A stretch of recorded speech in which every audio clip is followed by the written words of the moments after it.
Det här är en karta över världen. Och någonstans här, i det här lilla hörnet, har vi Sverige. Och där gömmer sig några av de mest konstigaste, udda och unikaste hotellen som du någonsin kan tänka dig. Och mitt uppdrag, att hitta den konstigaste av dem alla. Ja, hallå? Har ni hittat Sveriges konstigaste hotell? Perfekt. Ja, jag kommer. Och reglerna är enkla. Jag måste övernatta på varje ställe oavsett hur galet det är. Boendet får också betyg på 3 saker: konstighet, bekvämlighet och helhetsupplevelse. Och målet? Att hitta Sveriges konstigaste boende. Då kör vi! Vad fan? Vem är det som kommer nu? Hallå? Tja brorsan, vad gör du? Nej, jag ska besöka Sveriges konstigaste hotell. Ja men vad roligt, alltså jag tror jag tar och följer med faktiskt. Gud vad kul. Då kör vi! Då kör vi då. Ja, det skulle jag göra smidig grej där. Det blir tokigt.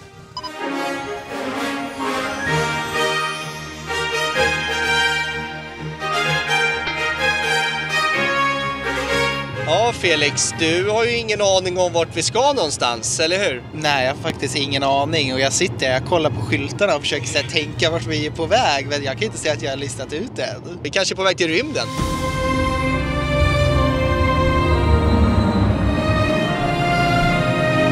Det är 3 timmar och 7 minuter kvar, så ja, vi kör på helt enkelt.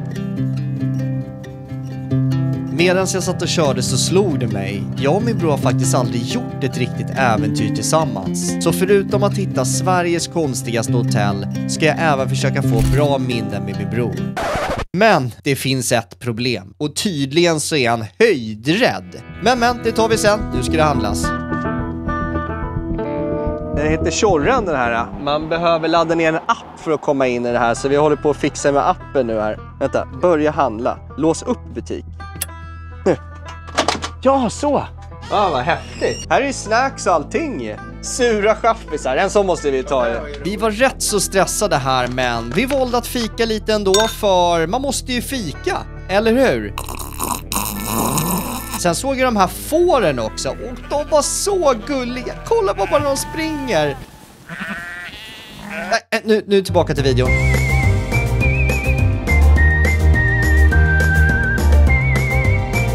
Så där då har vi ätit på McDonald's. Det var faktiskt väldigt gott, det behövdes. Men jag tänkte nu när det är 1 timme kvar så tänkte jag faktiskt att Felix ska få se hur boendet ser ut helt enkelt. Okej, supermåne trädhus. Jajamän. Blev faktiskt lite orolig för Anna sa ju att du var höjdrädd. Ja. Men jag tänkte det är väl inte så högt upp det här. Nej. Eller? Jag hoppas jag har inte sagt det. Det har inte varit där. Det är 20 meter upp i luften. Just nu hade vi så otroligt mycket frågor. Hade Felix rätt? Var det här verkligen 20 meter upp i luften? Och hur satt det egentligen fast så högt upp? Hur kommer man då ens upp? Där sätts, där. Hit ska vi.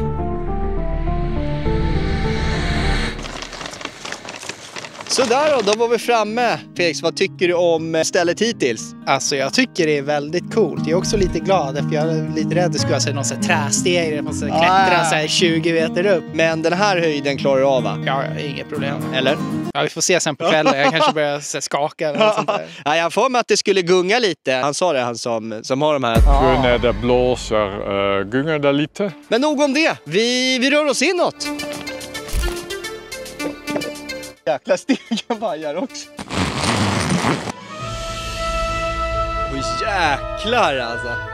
Nej, jag tror att det är dags för en roomtour. Ja, men direkt när man kommer in då så ser man 2 sängar. Det första jag gjorde var ju såklart att testa dem, och ja, de fungerade utmärkt. Vi hade även en vattenkokare för te och kaffe. Sen hittade jag den här målningen, eller kartan. Jag vet faktiskt inte vad det är, men den var häftig. Självklart fanns det ju också en brandvarnare, superviktigt. Och lampan här har faktiskt 3 olika lägen. Romantisk, arbetsintervju och polisförhör. Och vi hade också en kamin för värme. Sådär då, det var roomtouren helt enkelt. Det är som sagt, det är ett rum här. Det är väldigt mysigt är det. Men jag måste säga att utsikten är otroligt fint när man tittar ut genom fönstret. Men det är fullt med aktiviteter att göra här. Först och främst så ska vi ska se bävrar. Jag tror jag aldrig har sett en bäver, så det blir kul. Ja, det blir roligt. Nej, bävrar är trevliga om de inte är aggressiva.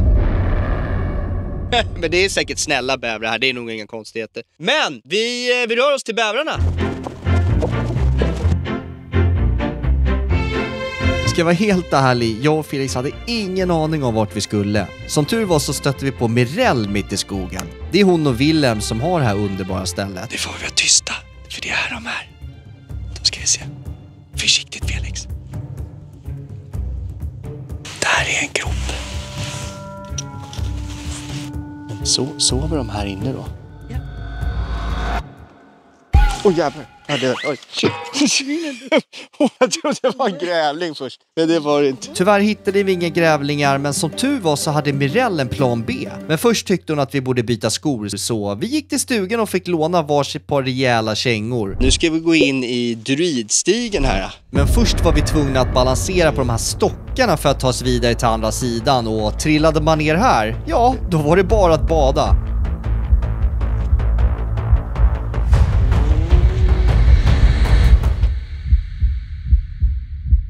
Vi klarar det, nu fortsätter vi äventyret. Och efter att vi hade gått lite längre in i stigen så möttes vi av ett uppdukat bord och en supergammal stol som var helt täckt av mossa. Sen hittade jag en tavelram på ett träd. Hallå! Tjena!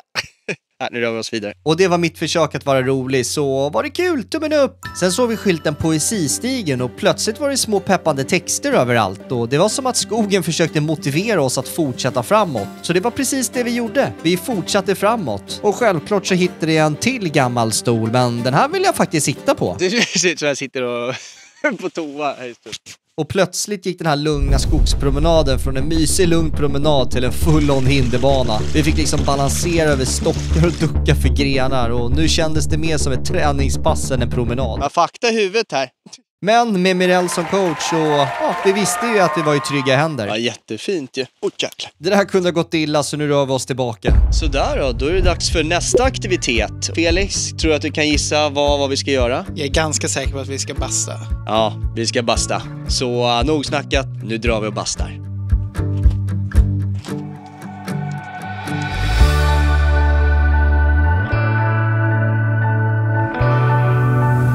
Där, vi glömde ju veden. Den måste man med sig. Det är något speciellt med att vara så här långt bort ifrån stan. Här finns bara naturen, tystnaden och min bror vid min sida. Och det gör mig riktigt tacksam. För det är just såna här stunder som man kommer att minna.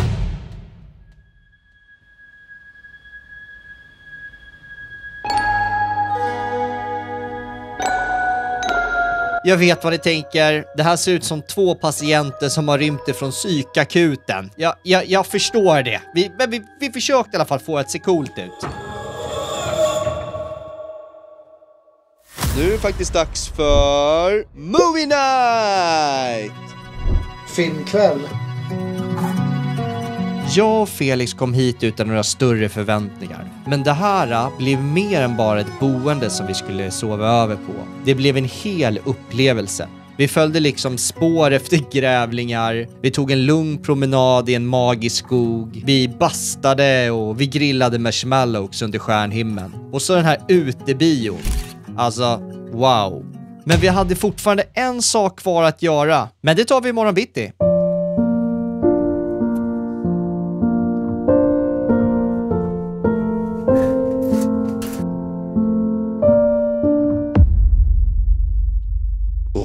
God morgon. Då var det dags att ta sig igenom morgonrutinen. Jag började med att gå ut och borsta mina tänder. Sen tog jag min vanliga morgonpromenad och funderade på livets stora frågor. Som att marshmallowsen igår stod barbecue på. Är det någon som vet kan ni kommentera det nedan. Sen tog jag en kaffe i stugan och där möttes av den här härliga frukosten.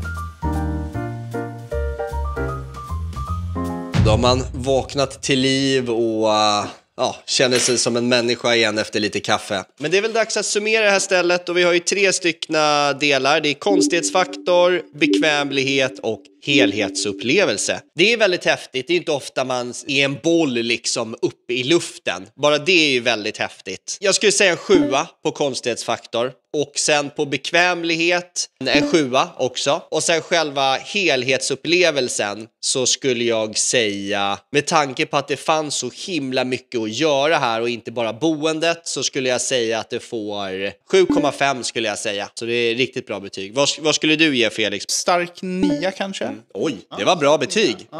Jag tycker det var trevligt. Ja, men jag håller med. Och med det sagt, med tanke på att det här är första hotellet i den här serien, så det blir ju en första plats. Men nu var det tyvärr dags att packa väskan och lämna denna trevliga plats. Och vart resan går nästa gång, det vet jag inte. Men en sak är säker, jag kommer inte ge upp förrän jag hittar Sveriges konstigaste boende.